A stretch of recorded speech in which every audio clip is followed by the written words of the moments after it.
कैसे हैं आप सब? मुझे उम्मीद है कि आप सब एकदम मस्त जबरदस्त होंगे। मेरा नाम है शिविका और आज की इस वीडियो में हम सीबीएसई क्लास 10 मैथमेटिक्स के चैप्टर नंबर 10 सर्कल्स के एक्सरसाइज 10.2 के क्वेश्चन नंबर 11 को सॉल्व करेंगे। तो चलिए शुरू करते हैं। सवाल नंबर 11 क्या है मेरे प्यारों? तो सवाल है prove that the parallelogram circumscribing a circle is a rhombus. कहना क्या चाह रहा है? एकदम सिंगल लाइन का क्वेश्चन है, लग तो इजी सा रहा है, सच भी इजी सा है। पहले समझ लेते हैं क्या कह रहा है। तो ये कह रहा है कि भैया एक सर्कल है और उस सर्कल के चारों साइड एक पैरेललोग्राम कुंडली मार के बैठा है, उसे कैद करके बैठा है। अब आप ये बताओ कि वो जो पैरेललोग्राम है वो रोम्बस है, यानी उसे प्रूव करो कि वो रोम्बस है। तो कुंडली मार के बैठा है से क्या मतलब है?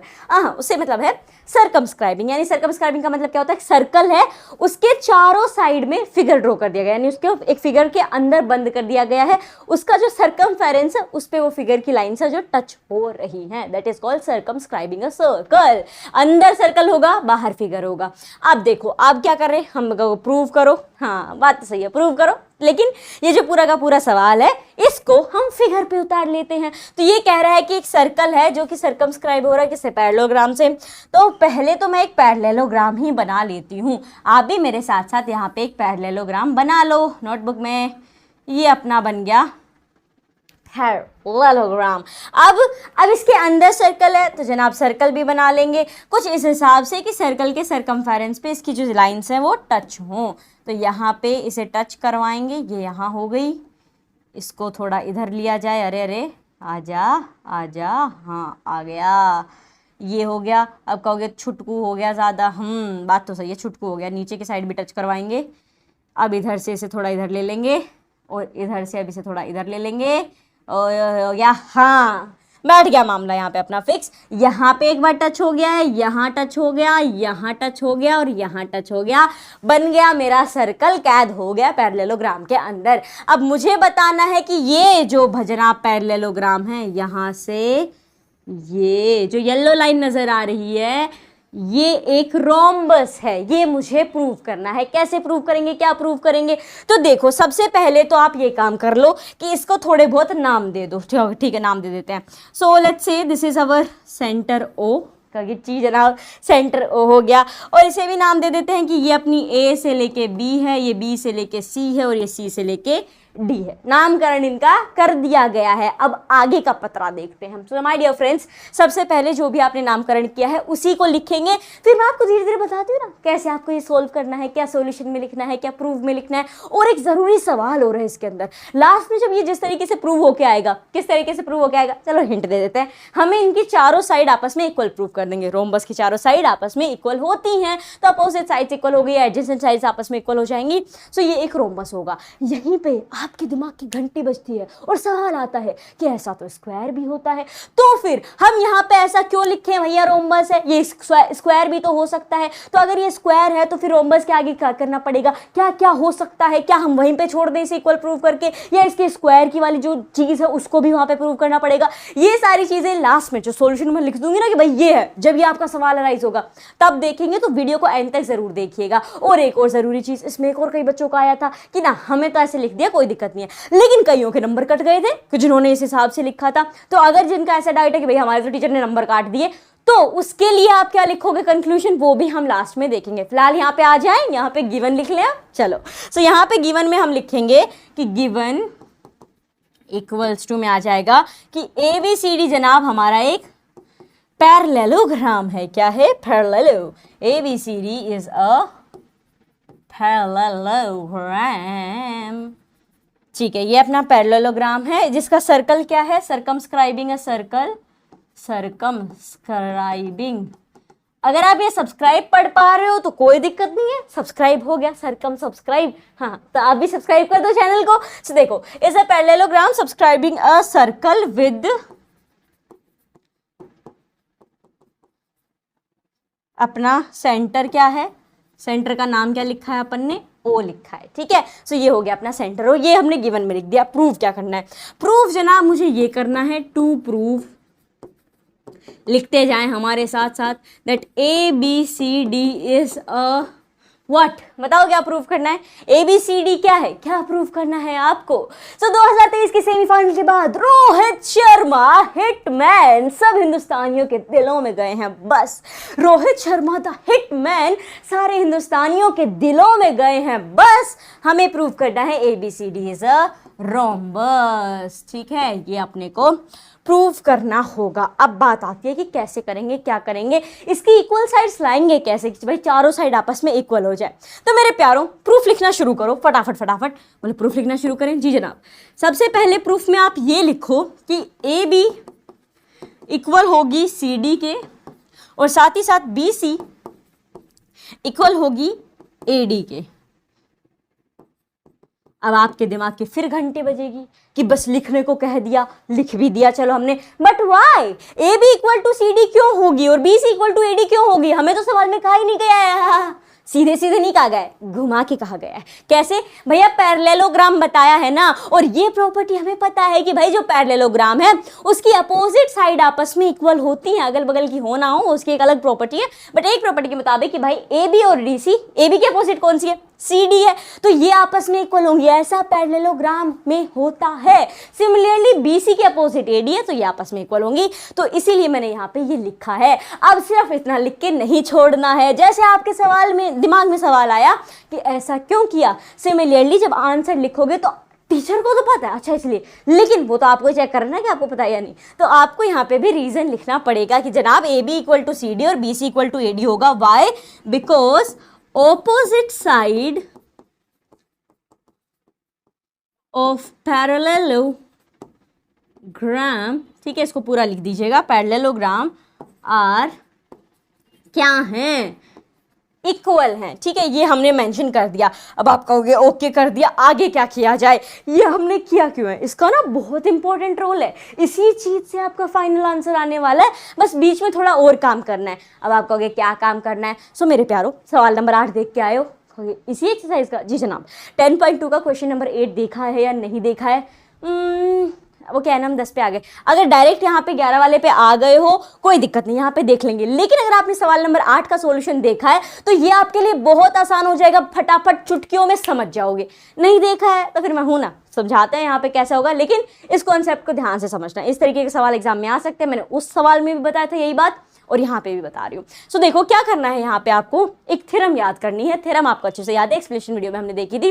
थ्योरम क्या बोलती है कि एक एक्सटर्नल पॉइंट से अगर दो टेंजेंट्स निकल रही हैं तो वो आपस में क्या होंगी? बोलो बोलो, क्या होंगी? इक्वल होंगी। एग्जैक्टली। सो यहाँ पे अगर आप देखो एक्सटर्नल पॉइंट ए नजर आ रहा है, हाँ ये तो है एक्सटर्नल पॉइंट, यहाँ से आपकी ये आ रही हैं। चलो पॉइंट ऑफ कांटेक्ट का भी नामकरण कर दिया जाए। यहाँ पे मान लो मैंने इसे नाम दे दिया आर, इसे नाम दे दिया क्यू, इसे क्या नाम दूं? पी दे दें, पी हो गया, इसको नाम क्या दे दें? एस दे देते हैं। ठीक है, सो यहाँ अगर आप देखोगे एक्सटर्नल पॉइंट से दो टेंजेंट निकली हैं AP और AS, ये आपस में इक्वल होंगी। सिमिलरली ये भी B अपना एक एक्सटर्नल पॉइंट है तो यहाँ पे BP और BQ आपस में इक्वल होंगी। C एक एक्सटर्नल पॉइंट है तो CR और CQ आपस में इक्वल होंगी। D एक एक्सटर्नल पॉइंट है तो DR और DS भी आपस में इक्वल होंगी। ऐसा थ्योरम 10.2 में कहा गया है और जो कि बिल्कुल सही बात भी है। यही चीज हमने सवाल नंबर 8 में भी लगाई थी, याद आया ना? अब कहोगे क्या सेम यहाँ पे करना है? एग्जैक्टली जनाब, बिल्कुल वही आपको यहाँ पे करना होगा कि यहाँ पे आप ऐसे इक्वल बनाओगे कि इक्वेशन बनानी है यहाँ पे आपको, क्योंकि आपको एंड में क्या करना है? चारों साइड को आपस में इक्वल प्रूव करना है। इतनी सी बात है, चारों साइड आपस में इक्वल आ गई तो हम इसे रोम्बस कह पाएंगे। सो नाउ यहाँ पे हम शुरू करेंगे इक्वेशन बनाना एक्सटर्नल पॉइंट्स को पकड़ पकड़ के। अब जो ध्यान देने की बात है कि कैसे किसको पकड़ना है और क्या लिखना है वो देखना। सबसे पहले अगर मैं ए से शुरुआत करूं, क्योंकि मेरा पैरेललोग्राम भी ABCD है, तो A से अगर हम शुरू करेंगे तो कौन सी बन रही है? बोले AP बन रही है जो इक्वल होगी AS के। Very nice, AP which is equals to AS। ये बन गई जनाब मेरी पहली इक्वेशन। रीजन इनका लास्ट में लिख देंगे, पहले पूरी इक्वेशन बना लेते हैं। अब देखो अब क्या करना है जो गलती कर सकते हो और जो नहीं करनी है आपको। अब आपका मन किया चलो A एक था अपना एक्सटर्नल पॉइंट। अब ना मुझे सी बड़ा सुंदर सा लग रहा है, मेरा तो सी को लिखने का मन कर रहा है। तो अब आप कहोगे सी आर और सी क्यू भी आपस में इक्वल है, इसे हम यहाँ पे लिख देते हैं। लिखने में कोई दिक्कत नहीं है, लिखोगे आंसर तो अल्टीमेटली सेम ही आएगा, बस थोड़ा आपको घूमना फिरना ज़्यादा पड़ जाएगा। तो ऐसे में क्या करना है आपको, फटाफट आपके पास आंसर आता जाए। AP इक्वल टू एस लिया, अब इस AP के अंदर हम ऐसा लास्ट में पता है क्या करना पड़ेगा, इन्हें ऐड करना पड़ेगा। तो हम ऐसा कौन सा यहाँ पे उठाएं एक्सटर्नल पॉइंट जिससे मेरी ये AP की लाइन पूरी हो जाए। बोले AP की लाइन कौन सी है, ये A से लेके B मुझे पूरा मिल जाए, पूरा AB चाहिए हमको। और वो मिलेगा कैसे, जब AP में मैं क्या जोड़ूंगी, कहोगे AP में PB जोड़ दो, मिल जाएगा आपको AB। बड़े सही जा रहे हो, जब AP में PB जोड़ देंगे तो हमें AB मिल जाएगा ना। तो नीचे अब आपको यही एक्सटर्नल पॉइंट उठाना है, ठीक है, इधर उधर नहीं जाना है वरना वो थोड़ा सा कॉम्प्लिकेटेड हो जाएगा। तो यहाँ से अगर हम लेंगे कि भैया BP हमारा, हम यहाँ ले लेंगे कि जनाब ब्लड प्रेशर नहीं, ये वाली लाइन BP जो है ये इक्वल होगी BQ के, PQ नहीं BQ, okay this is BQ। अब देखो एक लाइन आपकी पूरी बन गई AB, इसे आप इक्वल में लेके आ सकते हो। देख रहे हो यहाँ पे हम किस डायरेक्शन में जा रहे हैं। अब आपको कि AS और BQ का नहीं बना, कोई बात नहीं, यहाँ पे अब अगला BQ ही बना लेंगे क्योंकि अब आधा हमारे पास BQ ही है। तो अब D को उठाने के बजाय हम C पे आएंगे। वाई कि यहाँ का तो एक पूरा हो गया, अब क्यों ना BC पूरी मिल जाए, क्योंकि BQ तो यहाँ पे है ही, लगे हाथ CQ को जोड़ देंगे। तो वही हम यहाँ करेंगे कि अब एक्सटर्नल पॉइंट हम C लेंगे, तो यहाँ पे हो जाएगा कि CR और CQ आपस में इक्वल होंगे। तो अब CQ और BQ को मिला के मेरी ये पूरी BC मुझे मिल जाएगी। सिमिलरली अब आगे देखोगे तो CR आपके पास आ चुका है, तो अगर अब हमें DR मिल जाए तो फिर क्या ही कहना। तो अब D को एक्सटर्नल पॉइंट मान के ये उठा लेंगे कि भैया DR और DS आपस में इक्वल होंगी। तो ये आ जाएगा जनाब that DR is equals to DS। ठीक है, इतनी चीज क्लियर है। इक्वेशन कैसे बनी पता चल गया, अच्छे से थ्योरम 10.2 का इस्तेमाल किया गया है, उस हिसाब से यहाँ पे इक्वेशन बनाई गई है। अब रीजन लिखना शुरू करेंगे। तो रीजन बेहद आसान है, पहले के आगे लिख दो टेंजेंट्स फ्रॉम A, ये A पॉइंट से आ रही है टेंजेंट, तो इसीलिए ये आपस में इक्वल होंगी। ठीक है, दूसरे के आगे सेम चीज कि ये जो टेंजेंट्स हैं ये B पॉइंट से आ रही हैं, इसीलिए इक्वल होंगी क्योंकि इनका एक्सटर्नल पॉइंट सेम है। इसके आगे ये C से आ रही हैं, तो टेंजेंट्स फ्रॉम C, ये D से आ रही हैं, तो यहाँ लिख दो टेंजेंट्स फ्रॉम D। इतना काम हो गया हमारा। अब क्या किया जाए, अब अगला स्टेप भी आपका जाना पहचाना है, अगर सवाल नंबर 8 किया होगा तो, और अगर नहीं भी किया तो कोई दिक्कत नहीं है, अब यहाँ पे कर लेंगे। इतना समझ में आया ना अब तक हमने जो किया कि भाई हमने पैरेललोग्राम की एक प्रॉपर्टी लिखी, उसके बाद हमें ये चारों साइड्स आपस में इक्वल लानी है, तो ही हम इसे रोम्बस कह पाएंगे। तो उसके लिए ये पूरा काम किया जा रहा है। अब क्या करना है, अब माय डियर फ्रेंड्स बहुत आसान सा, सिंपल सा, इजी सा काम करना है, एडिशन। हाँ, जोड़ना है बस, राइट हैंड साइड को राइट हैंड साइड में, उधर उधर लेफ्ट हैंड साइड को लेफ्ट हैंड साइड में। तो चलो यहाँ पे जोड़ बोर्ड कर देंगे। क्या आएगा, सबसे पहले लिखेंगे ऐड, ये अपनी पहली इक्वेशन थी, ये दूसरी थी, ये तीसरी, ये चौथी। अब वहाँ कहाँ लिख दिया, अरे अरे वो पहली नहीं थी, पहली नहीं थी, पहली नहीं थी, पहली पहली पहली पहली पहली, ये हटेगा हटेगा हटेगा, बेचारा हट ही ना रहा, कोई नहीं पूरा ही हट गया। हो चलो इसको यहाँ से हटा देंगे, हट जा हट जा, हट गया। अब यहाँ पे देखो, ये मेरी पहली, ये दूसरी, ये तीसरी और ये चौथी, ऐड करना है इन्हें। तो add first, second, third and fourth equation. ठीक है, ऐड करने पे लिखो, लेफ्ट हैंड साइड रहेगा, राइट हैंड साइड रहेगा। लेफ्ट में क्या क्या है, बोले AP है, BP है, फटाफट लिखिए, CR है, DR है, इक्वल होगा किसके, बोले AS है, BQ है, CQ है, और कौन सा है अपना अगला, बताओ भाई क्या है, लास्ट क्या है आपका। सो विराट कोहली कर देते हैं बॉलर्स को स्मैश, लास्ट है अपना DS। ठीक है, ये हम देख दिया DS। अब इनका करना है जोड़, बेहद आसान। इसीलिए अब देखो, ये जो एडिशन पे आयो ना, इसीलिए मैंने कहा था कि यहाँ पे लिखते टाइम थोड़ा ध्यान रखना। वैसे तो आप वैसे भी अगर उधर उधर का करते तो भी ऐड तो कर देते, आंसर आ जाता, बट वही है कि फिर ढूंढते बैठते। अब सीधा सीधा AP प्लस BP AB बनेगा, ये आ गया AB। उसके बाद आगे बढ़ेंगे, CR प्लस DR CD बनेगा, सीधी सी बात है। तो ये आ गया प्लस में CD, इक्वल्स टू में अगर आप देखो तो AS और DS का आप कहोगे कोई मेल ही नहीं है, AS यहाँ है, DS यहाँ है, मेल है ना। DS कहाँ पे, BQ है, हाँ, देखो यहाँ पे बी क्यू भले ही है, तो आप चाहो तो पहली और आखिरी को जोड़ दो। यहाँ पे ऐसा तो है नहीं कि भाई साइन ही लगे, एक माइनस का, एक प्लस का, एक मल्टीप्लिकेशन का, एक डिवीजन का, सारे एडिशन के हैं तो आगे पीछे कर सकते हो। तो बी क्यू और सी क्यू कितने हो जाएंगे अपने, B Q C Q B C हो जाएंगे। तो ये आ गया मेरा बी सी। ए एस और डी एस को जोड़ दोगे तो पूरा ए डी आ जाएगा। तो ये आ गया ए डी प्लस में बी सी। ये हमने जोड़ करने पे निकाल लिया है। ओके हाँ, तो अब क्या किया जाए। सो माय डियर फ्रेंड्स, आपको करना एक सीधा सा काम, ए बी तो ठीक है, सी डी की जगह भी ए बी ही लिख दो। अब आप कहोगे हैं भौरा गए हो, ऐसे भी किसी भी लाइन को कोई सी भी लाइन बना दोगे बिना पूछे, बिना इजाजत के, बिना कुछ चीज प्रूव करे। अरे प्रूव करने की लोड नहीं है, आपके पास ऑलरेडी वो चीज़ है। बोले क्या, देखो यहाँ पे कहा गया है ए बी बराबर है सी डी के। मैंने शुरू में बताया था ना कि ये चीज़ बहुत काम आएगी लास्ट में। तो ए बी अगर सी डी के बराबर है तो इसका मतलब है कि हम सी डी की जगह ए बी लिख सकते हैं। हमारा मकसद है एडजेसेंट साइड्स को आपस में इक्वल प्रूव करना। अगर हम इनको एज इट इज लिखते गए तो फिर तो वो प्लस में ही चलता जाएगा, फाइनल आंसर थोड़ी आ पाएगा। तो इसीलिए हमारा मकसद तो एडजेसेंट साइड को आपस में इक्वल प्रूव करना है ताकि रोम्बस आ जाए। तो उसी लिए हम क्या करेंगे कि यहाँ पे ये जो सी डी है ए बी लिख देंगे यहाँ पे। तो ये हो गया ए बी प्लस में ए बी, और लिखने में कोई गलती नहीं है बिकॉज भाई ए बी इक्वल है सी डी के, इसीलिए। अब आ जाओ इधर। अब यहाँ पे मेरे पास ए डी है, तो देखो मेरे पास ये जो ए बी है ना, मैं चाहती हूँ कि बी सी के आपस में इक्वल आ जाए। क्या चाहती हूँ मैं कि ए बी बी सी के इक्वल आ जाए। तो अब मुझे मतलब बी सी की ज़रूरत है, तो ए डी की जगह मैं क्या कर दूंगी, बी सी ही लिख दूंगी। तो हैं एडी की जगह बीसी क्यों लिखा, वापस वही रीजन है। यहाँ देख सकते हो कि बीसी और एडी आपस में इक्वल है, तो चाहे एडी की जगह बीसी लिख लो या बीसी की जगह एडी लिख लो, दोनों को कोई दिक्कत नहीं होगी क्योंकि दोनों इक्वल है। तो ये हमने कर दिया। ऐसा करने के बाद जनाब क्या आया, तो पहले तो स्क्रीन को छोटा किया जाए, अब बताते हैं कि क्या आया। So my dear friends, A B plus A B, दो ए बी हो गए, एक ए बी दूसरा ए बी, दोनों को जोड़ दिया, एक और एक दो हो जाएंगे। तो ये आ जाएगा आपका 2ab। सिमिलरली, अच्छा मैं प्लस का साइन क्यों लगा रही हूँ, इक्वल टू का लगाएंगे यहाँ पे। तो ये आ जाएगा equal B C plus B C, यहाँ पे भी दो दो बी सी हैं, जोड़ दो 2bc हो जाएगा। तो ये आ जाएगा आपका 2bc।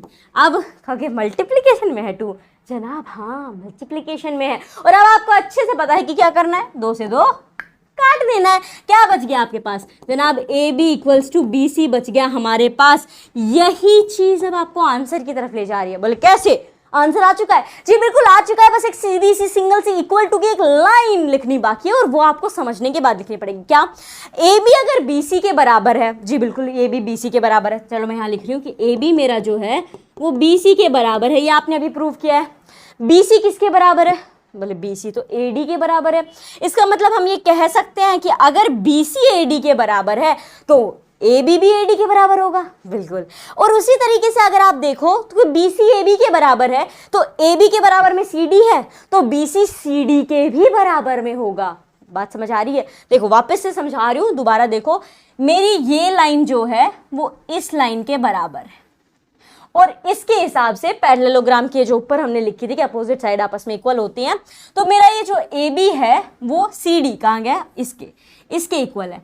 जब ये दोनों लाइन आपस में इक्वल है और ये वाली लाइन इसके इक्वल है, तो इसका मतलब ये लाइन इसके भी इक्वल हो जाएगी, क्योंकि ये दोनों इक्वल में है तो ये भी इक्वेशन में आ गया। सिमिलरली अगर ये लाइन मेरी इसके इक्वल में है तो इसकी इक्वल टू वाली लाइन ये होगी, मतलब ये लाइन जो है वो मेरी इस लाइन के इक्वल में आ जाएगी। यही हमें चाहिए था कि सारी की सारी लाइन, चारों की चारों लाइन जो है, चारों की चारों साइड्स जो है वो आपस में इक्वल आ जाए। तो वही हम लिख देंगे कि भैया ए बी बी सी के बराबर है, और अगर ए बी बी सी के बराबर है तो ए बी जिस चीज के बराबर होगा वो बी सी भी बराबर हो जाएगा। यानी ये सी डी के बराबर है तो बी सी भी सी डी के बराबर हो जाएगा।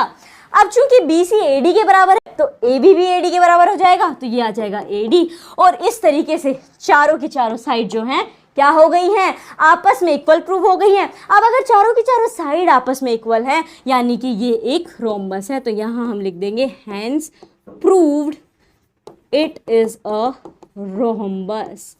अब इतना लिखने के बाद ये आपका सॉल्यूशन हो चुका है, इसे नोट डाउन कर लो। नोट डाउन करने को क्यों कह रही हूँ जनाब, फटाफट से लिख लो, पॉज करके वीडियो को आप देख के पूरा लिख सकते हो। इसको मेरे साथ साथ लिख रहे थे, बहुत अच्छी बात है, क्योंकि अब मैं उस रीजन पे जाने वाली हूँ जिसको लेके आपके पास डाउट है कि क्यों ये एक स्क्वायर नहीं होगा। तो चलें आगे, ये पूरा आपने लिख दिया, और नंबर क्यों कट रहे हैं लास्ट में, इसके बाद क्या लिखना है। इतना लिखने के बाद स्पेस छोड़ के रखना, कहीं सवाल नंबर 12 की नोट डाउन कर दो ना, ना ना, इसके बाद भी एक चीज आपको लिखनी है, तो वो क्या होगी वो भी देखते हैं। अब आ जाओ इधर, बोले क्या है ये, बहुत कुछ लिखा हुआ है। जी जनाब, ये है रोम्बस और स्क्वायर के बीच में अंतर समझने की बात। पहले हम उसे समझेंगे कि आप जो कह रहे हो कि ये एक स्क्वायर क्यों नहीं हो सकता, चारों साइड आपस में इक्वल आई है ना, तो स्क्वायर की भी चारों साइड इक्वल होती है, क्यों लिखें कि ये एक रोम्बस है, ये एक स्क्वायर भी हो सकता है। तो देखिए डेफिनेशन से बात करते हैं। रोम्बस क्या होता है हमारा, a rhombus is a quadrilateral where all four sides are of equal length. वो क्वाड्रिलेटरल है अपना रोम्बस, चतुर्भुज वो है जिसकी चारों की चारों साइड आपस में इक्वल होती हैं। On the other hand is a quadrilateral with four sides of equal length like a rhombus. Square जो है, a square on the other hand, वो भी एक चतुर्भुज ही है जिसके बिल्कुल रोम्बस की तरह चारों साइड इक्वल होती हैं। अब गौर फरमाना, बट और its interior angles are right angles, यानी 90 डिग्री के। यानी अगर आपको कभी भी स्क्वायर प्रूव करने को दे दिया जाता है तो मेरे प्यारों सिर्फ साइड्स को इक्वल प्रूव करके आंसर मत छोड़ना।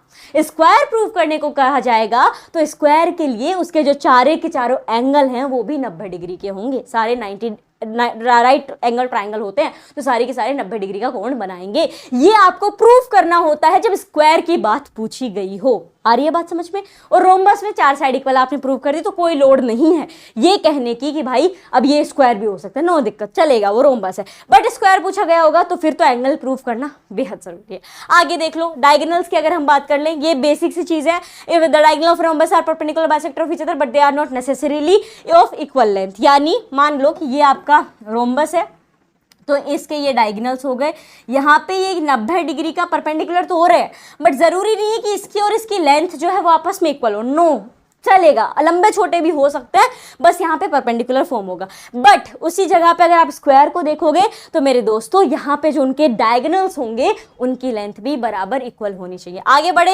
एंगल्स की अगर हम बात करें तो रोम्बस के अपोजिट एंगल आपस में इक्वल होते हैं लेकिन स्क्वायर के सारे एंगल बराबर होते हैं। उसके बाद अगर आप देखोगे सर्कमस्क्राइबिंग, ये बहुत जरूरी है, इसको देख लेना, बाकी आपका सारा काम हो जाएगा। If a quadrilateral circumscribe a circle meaning the circle touches all the four side of quadrilateral then it must be a rhombus. अगर एक क्वाड्रिलेटरल सर्कमस्क्राइब कर रहा है एक सर्कल को तो वो एक रोम्बस होगा। This is because the property of a quadrilateral circumscribe a circle implies that the sum of pair of opposite side is equal, which is property of rhombus. We cannot say it is a square without knowing more about the angles. यानी अगर angle की जानकारी ना दे रखी हो सवाल में तो आप उसे रोम्बस कह के काम खत्म कर सकते हो, स्क्वायर लिखने की जरूरत नहीं है। बट हाँ, यहाँ पे अगर आपको कहा गया है कि भाई एंगल ये है तो फिर तो स्क्वायर की लोड पड़ेगी। ठीक है, लास्ट लाइन बहुत इंपॉर्टेंट है। It is important to note that a square is a special type of rhombus, one where the angles are all the right angles, so all square are rhombus but not all are rhombus, but not all rhombus are square. यानी सारे के सारे जो squares हैं उनको आप rhombus कह सकते हो, बिकॉज रोम्बस का तो सीधा सा है कि भाई मेरी चारों साइड आपस में इक्वल है, तो स्क्वायर का भी वो रहता है कि हाँ चारों साइड इक्वल है, तो स्क्वायर्स को आप रोम्बस कह सकते हो बट रोम्बस को स्क्वायर नहीं कह सकते। व्हाई? बिकॉज जो स्क्वायर है उसके 90 डिग्री के एंगल बनेंगे, रोम्बस में ऐसा नहीं होता। चारों के चारों एंगल स्क्वायर में 90 डिग्री के होते हैं बट रोम्बस में ऐसा नहीं होगा। तो वो डाउट क्लियर हुआ कि हम क्यों कह रहे हैं कि ये रोम्बस होगा ना कि एक स्क्वायर। जो आप में आ रहा था कि भाई चार साइड इक्वल तो स्क्वायर भी हो सकता है, इसीलिए कि एंगल की जानकारी नहीं है। स्क्वायर अगर हमें यहाँ पे होता या कोई भी आशंका होती स्क्वायर होने की तो एंगल्स के बारे में जानकारी दी गई होती। अब मैं बढ़ रही हूं आगे उस चीज के ऊपर कि भाई मेरे तो टीचर ने नंबर काट दिए थे, इतना आंसर मैं लिख के आया था, लिख के आई थी और टीचर ने कहा ये तो तुम स्क्वायर के लिए लिख रहे हो। सो मेरे प्यारे प्यारे दोस्तों, बात आपकी बिल्कुल सही है, आपने इतना लिखा, आपने उतना लिखा जितना आपको बताया गया, सही भी लिखा, आंसर भी सही है, बट रीजन लास्ट में मेंशन नहीं किया। ये जो A B equal to B C equal to C D equal to A D किया है, इसके बाद हेंस प्रूव्ड जो लिखा है उसके बाद कुछ इंपॉर्टेंट चीजें लिखनी है ताकि सामने वाला जो भी है, चेक करने वाला जो भी है, उसे समझ आ सके कि आपको पता है कि रोम्बस और है स्क्वायर क्यों नहीं है। तो उसके लिए आप लिखोगे, ये नोट डाउन कर लो, वो जो पूरा पीछे अभी करके आए ना, ये लिखने के बाद अब ये लिख लेना, ये बहुत जरूरी है, वेरी इंपॉर्टेंट, यहां पे ध्यान दीजिए। अब लिखेंगे हम, this proof shows that if a parallelogram circumscribe a circle it must be a rhombus. वो पूरा प्रूफ लिखने के बाद आपको लिखना है कि भैया इस प्रूफ से ये पता चलता है कि यहाँ पे जो पैरेललोग्राम है जो एक सर्कल को सर्कमस्क्राइब कर रहा है वो रोम्बस ही होगा। क्यों? It doesn't prove that the parallelogram is a square. ये स्क्वायर क्यों नहीं है? Because We don't have any information about the angles of the parallelogram। हमको सवाल में एंगल्स को लेके कोनो चीज बताई नहीं गई है, तो जब कोई दिया ही नहीं गया है, कुछ बात ही नहीं हो रही है, तो बेफालतू में हम काहे स्क्वायर को ठूस के लाए जब एंगल है ही नहीं, तो इसीलिए एक स्क्वायर नहीं हो सकता। If all angles of the parallelogram were right angle then it would indeed be a square। अगर सारे के सारे एंगल पैरेललोग्राम के 90 डिग्री के होते तो भैया गारंटी से ये स्क्वायर होता। हम लिख ही नहीं सकते किसी भी अपने पेन कॉपी कुछ के अंदर भी कि ये रोम्बस है, नहीं लिख सकते बिकॉज वो 90 डिग्री एंगल फॉर्म हो रहा है। बट यहाँ पे ऐसा कुछ भी नहीं है। However, without the information we can only conclude that the parallelogram is a rhombus। कि भैया कोई जानकारी ना है, तो जब कोनो जानकारी नहीं है तो हम इसी चीज पे ये समापन कर सकते हैं, कंक्लूड कर सकते हैं कि ये एक रोम्बस ही होगा। वो पूरे सॉल्यूशन के बाद ये लिख दीजिएगा, नंबर नहीं कटेंगे, ध्यान देना। और मुझे उम्मीद है कि आपका डाउट भी यहाँ पे क्लियर हो गया होगा कि यहाँ पे ये रोम्बस ही क्यों है। बेसिक सी बात है, स्क्वायर के लिए एंगल्स का होना भी बेहद जरूरी है, रोम्बस के लिए ऐसी कोई लोड है नहीं। सो आई होप आपको ये क्वेश्चन अच्छे से समझ में आ गया होगा, सारे डाउट अच्छे से क्लियर हो गए होंगे। एक और जरूरी चीज पूरा अच्छे से सुन के जाइएगा, अगर फिर भी आपको लगता है कि ना हमारे पास तो बतेरा टाइम है एग्जाम के अंदर और हमें बतेरे कॉन्सेप्ट भी पता है, बहुत सारी चीजें पता है और हम ये प्रूव और भी कर सकते हैं कि यहाँ पे जो अपना गिवन रोम्बस है ये रोम्बस ही होगा, तो अपोजिट साइड्स इक्वल आपने प्रूव कर ली, अपोजिट एंगल प्रूव करने होंगे। But the question is angle नहीं गिवन है, तो आप बस वही कर सकते हो कि भैया ए हिसाब से कर दिया कि एंगल ए जो है वो अपोजिट में उसके जोन सा भी एंगल था ए बी सी, तो एंगल सी के इक्वल होगा, एंगल बी जो है वो एंगल डी के इक्वल होगा। वो आप सारे वो ट्रांसवर्सल बना के इंटीरियर एंगल्स को लेके फिर उनका समवम लेके उस हिसाब से कर सकते हो चाहो तो। और ये सारी चीज़ें आप पहले सीख सके हो, पर कोई लोड नहीं है करने की, ठीक है। ये इतना लिख देना जो मैंने अभी आपको पीछे बताया था, काम हो जाएगा। और ये आंसर बिल्कुल सही है। लेकिन उसके बावजूद अगर आपके कोई डाउट है तो आप कमेंट सेक्शन के अंदर मुझसे पूछ सकते हो क्या भी डाउट है इस सवाल को लेकर। सो मिलते हैं एक नई वीडियो के साथ, धन्यवाद।